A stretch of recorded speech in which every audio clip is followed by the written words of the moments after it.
Spotlight நேயர்களுக்கு வணக்கம். நேத்து 19/4/2026 ஈரோட்ல 5 தொகுதியினுடைய வேட்பாளர் அறிமுக கூட்டம் அனைத்து இந்திய அண்ணா திராவிட முன்னேற்ற கழகம் தேசிய ஜனநாயக கூட்டணி சார்பில் எடப்பாடி பழனிசாமி அவர்களால் அறிமுக கூட்டம் நடத்தப்பட்டது. இந்த அறிமுக கூட்டத்துக்கு பவானி தொகுதி அங்கிருந்து பழைய முன்னாள் அமைச்சர் கருப்பணன், KC கருப்பணன், பெருந்துறை JK என்கின்ற ஜெயக்குமார் முன்னாள் MLA, மொடக்குறிச்சி பாரதிய ஜனதா கட்சி சார்பில் போட்டியிடுகின்ற கிருத்திகா சிவக்குமார், ஈரோடு கிழக்கு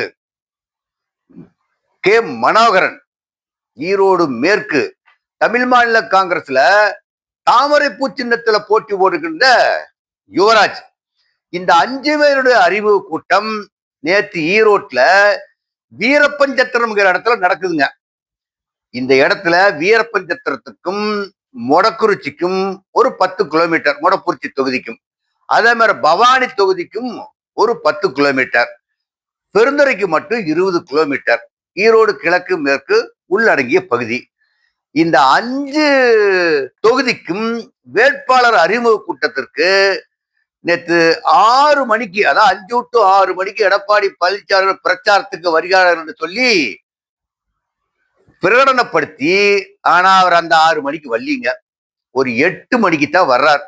8 மணிக்கு வந்தா ஒரு 5 தொகுதியினுடைய வேட்பாளர் அறிமுக கூட்டத்திற்கு ஒரு தொகுதிக்கு 25,000 பேர் வந்திருந்தா கூட ஒரு 1.25 லட்சம் பேர் அங்க கூடியிருக்கணும். அதாவது வீரப்பஞ்சத்திரத்திலிருந்து கிட்டத்தட்ட ஒரு 1000 அடி நீளத்துக்கு தான், 1000 ஒரு 1500 அடி நீளத்துக்கு மட்டும்தான் அந்த கூட்டத்தினுடைய நிகழ்ச்சி ஏற்பாடு செய்யப்பட்டிருக்கின்றது. இதுக்கு வந்திருந்த கூட்டத்துக்கெல்லாம் கவனிப்பு செஞ்சுமே மொத்தமா எத்தனை பேர் வந்திருப்பான்னு சொன்னா ஒரு 10,000 பேருக்குள்ளதான் இருக்கு. அதிகமா இல்லைங்க, ஒரு 10,000 பேருக்குள்ளதான் இருக்கும். ஈரோடு கிழக்கும் ஈரோடு மேற்கும், ஈரோடு கிழக்குல 1 கிட்டத்தட்ட 2 லட்சம் ஓட்டு இருக்குது. ஈரோடு மேற்குல 2.5 லட்சம் ஓட்டு இருக்குது. பவானியில் 2.25 லட்சம் ஓட்டு இருக்குது. மொடக்குறிச்சியில் ஒரு 2.25 லட்சம் ஓட்டு இருக்குது. பெருந்துறையில் 2.25 லட்சம், மொத்தம் ஒரு 10 லட்சம் வாக்காளரை கொண்ட உள்ளடக்கிய அந்த இடத்துல கூட்டத்துக்கு வந்தவன் 10,000 பேருக்குள்ளதான் இருக்கிறான். எடப்பாடி பழனிசாமி அவர்கள் சுமார் 8 மணி அளவுல தான் அங்க வந்தாங்க. வந்து பேசுறப்போ வழக்கம் போல பல்லவிதான். திராவிட முன்னேற்ற கழகத்தை திட்டுறது, அந்த கஞ்சா நிக்கிறது, போதை இருக்கிறதா, இந்த பிரச்சாரத்தை தான் எடப்பாடி பழனிசாமி அவர்கள் பேசுகிறார்கள். எப்படிதான் இந்த வாய் வகுத்து எப்படித்தான் பேசுறாரு இவர். பையனே சென்னையில நடிகர்களுக்கெல்லாம் கஞ்சா சப்பளை பண்ணான்னு சொல்லி அதுல ஒருத்த கட்சிக்காரன் வாண்டையார் ஒருத்தர் அது பேர், அதுக்கு முன்னால் ஒரு பேர் வரும், துளசின்னு என்னமோ ஒரு வாண்டையார் வரும். அந்த வாண்டையார் அந்த பையன் தனியார் கொடுத்தது, அது யார்கிட்ட இருந்து வாங்கினா எடப்பாடி பழனிசாமி பையன்கிட்ட வாங்கினு சொல்லி அது ஒரு பெருச்சி ஒடிச்சு இவங்க போதை கலாச்சாரத்தை பத்தி பேசிட்டு இருக்கிறாரு எடப்பாடி.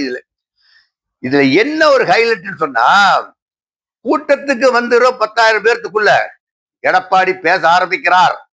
பேச ஆரம்பிச்சோன்னையும் பார்த்தா ஒரு எக்கோ சவுண்ட் வருமுங்க. 1 லட்சம் பேர் இருக்கிற மாதிரி வரும். இதை நான் நிறைய கூட்டத்துல கவனிச்சிருக்கிறேன்.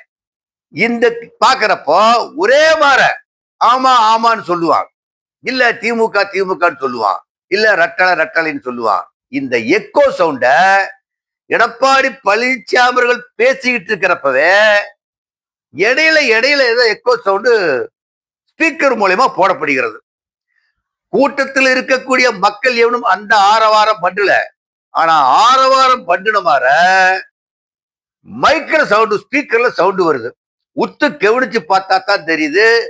கரெக்டான நேரத்துக்கு அவர் பேசுறப்போ ஒருத்தர் சுவிட்ச ஆன் பண்ணி ஆஃப் பண்ணிட்டு உட்கார்ந்துருக்கான். இப்ப தொலைக்காட்சியில தெரிகிறப்ப என்ன செய்வாங்க, தொலைக்காட்சியில இப்ப தமிழகம் முழுவதும் தொலைக்காட்சியில தெரியுது இல்லையா, பார்த்தனா அதுல பாக்குறப்ப அந்த குரல் ஒளி பதிவாகிறப்ப பார்த்தா 1 லட்சம் பேர் கூட்டத்துல கலந்துக்கிற மாதிரி ஒரு பில்டப் கொடுத்து பிரச்சாரம் பண்ணிட்டு உட்கார்ந்துருக்கிறார். 5 தொகுதியை சேர்ந்தவர்கள் பிரச்சாரம் பண்ணிக்கிட்டு இருக்கிற சமயம் 5 தொகுதியை சேர்ந்தவர்கள் வர சொன்னா ரம்பத்தூர் இல்லைங்க, எல்லா 10 கிலோமீட்டர் தூரத்துக்குள்ளதான் இருக்குது. ஒன்னே மட்டும் பெருந்தன்மன் தான் 20 கிலோமீட்டர் தூரம். எல்லா தொண்டனும் வந்திருந்தானாக்கா எடப்பாடி சொன்ன மாதிரி ஈரோடு நகரமே குலுங்குச்சுன்னு சொன்னார். கடல் போல தெரியுதுன்னு சொன்னார். அங்க குலுங்கும் இல்ல, கடலும் இல்ல.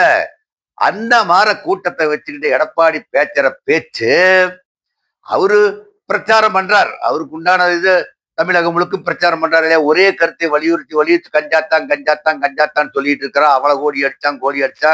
நான் கேட்கிற கேள்விக்கு ஸ்டாலின் பதில் சொல்லணும். 2.25 மணி நேரம் நிக்க வச்சு கேள்வி கேட்டேன்.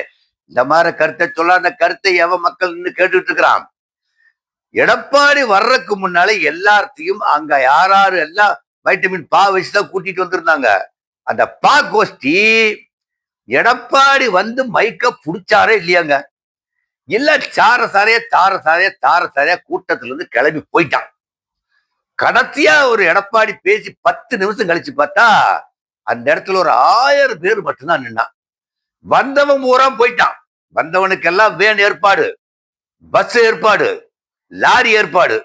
இவன் வந்தவன் எல்லாம் எடப்பாடி பேச ஆரம்பிச்ச உடனே சாரி சரியா கிளம்பி போறத நாம அங்க கண்ணால பார்க்க முடிஞ்சது. அப்படியே ஏதோ ஒரு ஊர்வலம் போற மாதிரி போயிட்டு இருக்கிறான்.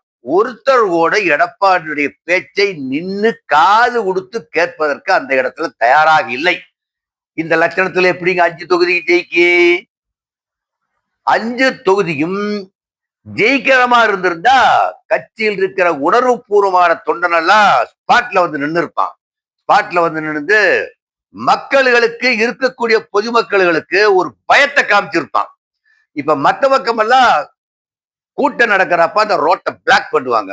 எங்க ரோடு பிளாக்கும் கிடையாது. எல்லாம் எப்பவும் போல போயிட்டு வந்துட்டு தான் இருக்கிறான். அந்த இடத்துல கூட்ட நெரிசலுங்கிறதே இல்லைங்க. கூட்ட நெரிசல் எல்லாம் அந்த ஒரு செவரு திட்டு கட்டி இருக்கிறான். 2 ரோட்டுக்கும் அந்த பக்கம் இந்த பக்கம் திட்டு ஓரம் தான் எல்லாம் வரிசையில் நின்னான ஒளியோ.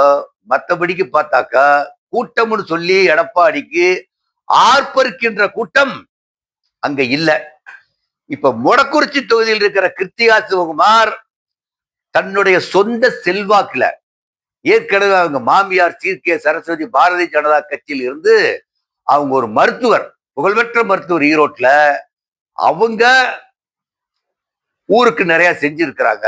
அவங்க மருமகளும் ஒரு அறக்கட்டளை நிறுவி அந்த அறக்கட்டளை மூலமா கடந்த 2 ஆண்டு காலமாக பொதுமக்களுக்கு நல்ல பல காரியங்கள், படிக்கிறவனுக்கு சாப்பாடு இல்லைங்கிறவனுக்கு, ஏழைகளுக்கு துணிமணி கொடுக்கறதெல்லாம் அந்த கிருத்திகா சிவகுமார் செஞ்சுக்கிட்டு இருக்கிறாங்க. அந்த கிருத்திகா சிவகுமார் செஞ்ச நல்ல காரியத்துக்காகத்தான் அவங்களுக்கு ஓட்டு இருந்தாலும் திராவிட முன்னேற்ற கழகத்துக்குள்ள மறுமலர்ச்சி திராவிட முன்னேற்ற கழகத்தை நிறுத்தி இருக்கிறாங்க. ஆனா அவங்களுக்கு வேலை செய்யறாங்கிறது இல்லை. திமுகவில் இருக்கக்கூடியவர்கள் எல்லாம் ஏற்கனவே பாரதிய ஜனதா கட்சியினுடைய சி.கே. சரஸ்வதிக்கு ஓட்டு போட்டு ஜெயிச்ச மாற இந்த தடவையும் திராவிட முன்னேற்ற கழகத்திற்குள்ள நண்பர்கள் இருப்பாங்க இல்லையா, அவங்க கிருத்திகா சிவகுமாருக்கு ஓட்டு போட்டு ஜெயிக்குவதற்கு தயாராயிட்டாங்க. அப்ப அந்த தொகுதி பிஜேபிக்கு உறுதியாய் போச்சு. மீதி இருக்கிற 4 தொகுதி இருக்குது இல்லைங்களா, 4 தொகுதியும் ரொம்ப ரொம்ப கஷ்டம். முன்னாள் அமைச்சரும் கஷ்டம், முன்னாள் எம்எல்ஏவும் கஷ்டம், கிழக்குலையும் கஷ்டம், மேற்குலையும் கஷ்டம். இப்ப ஈரோட்டில் இருக்கக்கூடிய 8 தொகுதியில ஒரு தொகுதி உறுதியாக பாரதிய ஜனதா கட்சி வசம் வரும் என்பது உறுதி செய்யப்பட்டு விட்டது. அதே சமயத்துல பாத்தீங்கன்னா கோபி தொகுதியில அனைத்து இந்த அண்ணா திராவிட முன்னேற்ற கழகம் தலைகீழ நின்னா கூட ஜெயிக்காது. அவர் செங்கோட்டையன் என்ன சொல்றாரு, ரிசார்ட்ல ஒரு மலைப்பாம்பு படுத்திருந்துங்கிறாரு.